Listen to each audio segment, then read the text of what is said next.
ಹೂವಿನ ಹಡಗಲಿ ಪಟ್ಟಣದ ತೋಟದ ರಸ್ತೆಯ ಕೊಳಚೆ ಪ್ರದೇಶದ ಜನರಿಗೆ ಸಿಗಬೇಕಾದ ಮೂಲಭೂತ ಸೌಕರ್ಯಗಳಿಗೆ ಈಗ ಹೊಸ ವೇಗ ಸಿಕ್ಕಿದೆ. ತೋಟದ ರಸ್ತೆಯ 6 ಮತ್ತು 7ನೇ ವಾರ್ಡ್ನಲ್ಲಿ ಬರೋಬ್ಬರಿ 48,48,000 ರೂಪಾಯಿ ವೆಚ್ಚದ ಸಿಸಿ ರಸ್ತೆ ನಿರ್ಮಾಣ ಕಾಮಗಾರಿಗೆ ಇಂದು ಅಂದರೆ ಬುಧವಾರ ಭೂಮಿ ಪೂಜೆ ನೆರವೇರಿಸಲಾಗಿದೆ.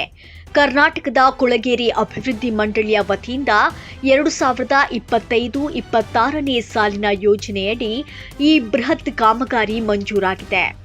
ಇಂದು ನಡೆದ ಭೂಮಿ ಪೂಜೆ ಕಾರ್ಯಕ್ರಮದಲ್ಲಿ ಸ್ಥಳೀಯ ಜನಪ್ರತಿನಿಧಿಗಳು, ಇಲಾಖೆಯ ಅಧಿಕಾರಿಗಳು ಹಾಗೂ ಪ್ರಮುಖ ಮುಖಂಡರು ಭಾಗವಹಿಸಿ ಚಾಲನೆ ನೀಡಿದ್ದಾರೆ. ಇದೇ ವೇಳೆ ಮಾತನಾಡಿದ ಗಣ್ಯರು, ಕೊಳಗೇರಿ ಪ್ರದೇಶಗಳ ಸಮಗ್ರ ಅಭಿವೃದ್ಧಿಗೆ ಸರ್ಕಾರ ಬದ್ಧವಾಗಿದೆ. ಸಾರ್ವಜನಿಕರ ದಿನನಿತ್ಯದ ಅಗತ್ಯಗಳಿಗೆ ಸ್ಪಂದಿಸುವ ಕೆಲಸಗಳು ನಿರಂತರವಾಗಿ ನಡೆಯುತ್ತವೆ ಅಂತ ಭರವಸೆ ನೀಡಿದ್ದಾರೆ. ಇನ್ನು ವರ್ಷಗಳಿಂದ ಸರಿಯಾದ ರಸ್ತೆ ಇಲ್ಲದೆ ಪರದಾಡುತ್ತಿದ್ದ ತೋಟದ ರಸ್ತೆಯ 6 ಮತ್ತು 7ನೇ ವಾರ್ಡಿನ ನಿವಾಸಿಗಳು ಕೊನೆಗೂ ರಸ್ತೆ ಕಾಮಗಾರಿ ಆರಂಭವಾಗಿರುವುದಕ್ಕೆ ಭಾರೀ ಹರ್ಷ ವ್ಯಕ್ತಪಡಿಸಿದ್ದಾರೆ.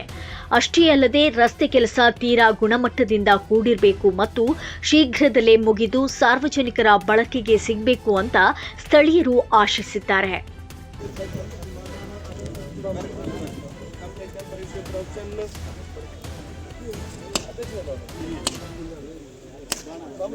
ನಿಖರ ಸುದ್ದಿಗಾಗಿ ನೋಡ್ತಾ ಇರಿ ವಾಯ್ಸ್ ಆಫ್ ವಿಜಯನಗರ.